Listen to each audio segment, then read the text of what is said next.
Here's the podcast script. Iran has struck U.S. sites in Bahrain and Kuwait, even as both sides say they've agreed to halt attacks in the Strait of Hormuz, and that tension between a potential deal and continued hostilities is exactly where things stand right now. Let's break down what's happening. Iran's Islamic Revolutionary Guards Corps announced Sunday that it had targeted a U.S. naval base in Bahrain and a Kuwaiti airbase with drones and missiles, framing the strikes as retaliation for American attacks. But here's the thing, a U.S. official told the New York Times that those Iranian drones and missiles were shot down, intercepted, or failed to reach their targets. The governments of both Kuwait and Bahrain confirmed no casualties. This comes after a week of escalating skirmishes.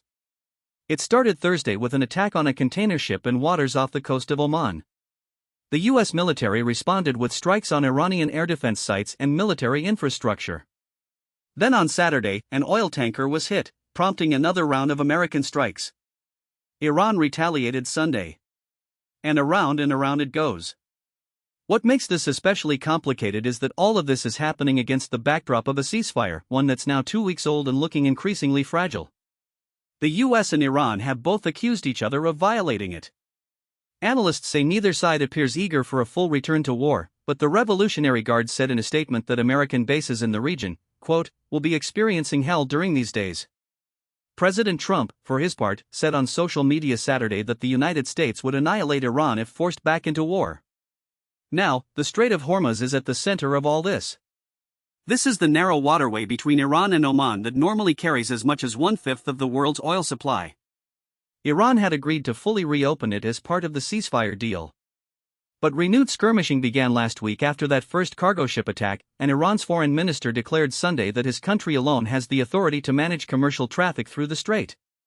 A U.S. official said both sides have now agreed to halt attacks and allow vessels to move freely through the strait again. Technical talks are set to continue on the Memorandum of Understanding that produced the original ceasefire, though the official declined to say when or where those talks would happen. Iran has not yet confirmed the agreement, and in fact, hours later, a member of the office that publishes works of Iran's supreme leader told state broadcaster that Iran had cancelled the technical talks entirely. Iran's foreign minister, Abbas Araghchi, was in Baghdad on Sunday meeting with senior Iraqi officials. He alleged that the U.S. and Israel had violated parts of the Memorandum of Understanding, calling it a serious obstacle to regional stability. He said Iran was acting in good faith but would respond decisively to any breaches. Meanwhile, markets are watching closely. Oil prices nudged higher Sunday, with Brent crude up just over 1% to more than $73 a barrel, and West Texas Intermediate up more than 1% to around $70.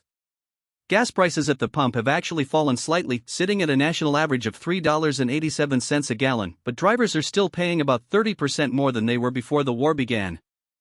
On the Lebanon front, Israel and Lebanon agreed Friday to a U.S.-backed deal that would lead to a gradual withdrawal of Israeli troops from southern Lebanon. But Hezbollah, which is backed by Iran, has rejected that pact, and fighting has continued. Lebanon's health ministry said more than 4,200 people have been killed and over 12,000 injured since fighting between Israel and Hezbollah reignited in early March.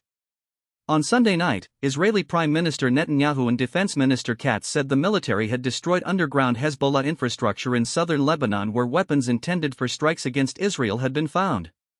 What you're watching right now is a situation where both sides are simultaneously talking and shooting, and the question of whether diplomacy can outpace the violence remains, at this hour, very much unanswered. That's the latest from the Middle East. Stay with us as this story continues to develop.